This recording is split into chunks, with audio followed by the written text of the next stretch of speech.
find, because I develop artists, that the most important thing is to find out what is going to be the most successful route for you as a performer.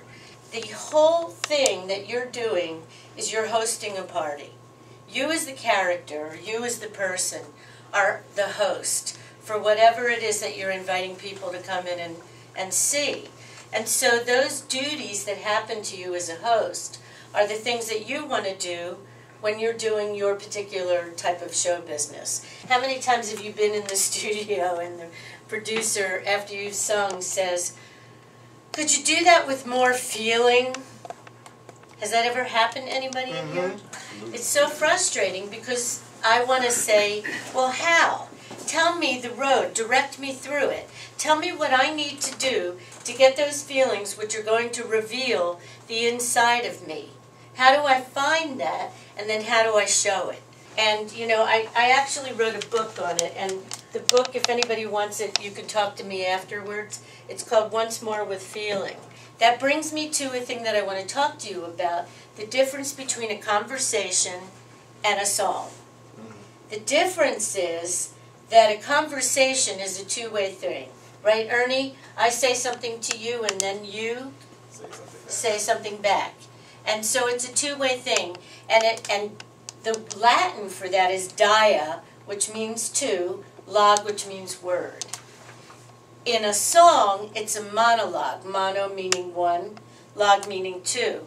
However, the thing that we have to do as performers is to find out what is the silent energy that you are giving back to me. Like when I talk to you, because I'm singing and I'm telling a story, you're thinking things. And when you're thinking, your brain is sparking. And when your brain is sparking, you give me energy, right? I get the energy back from you. And if I'm a really good performer, I can read that energy and let it come to me so I know how to respond to that. So there's many different ways to achieve this. And that is the thing that we really have to talk about.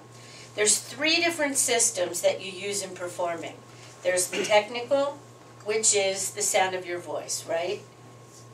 The interior, which is the lyric. The lyric is the inside. And when I work with people, we work from the inside on certain exercises and on the outside with physical exercises to make sure that you can get that thing working together so that the brain is working with your body, and so you're feeling that track. That's the exterior. That's the 3rd dimension, the physicality. If you are not feeling that track, I don't care what a great singer you are, there is no way that that's going to come out right.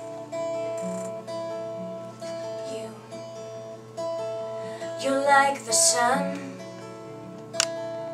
that burns so bright over me,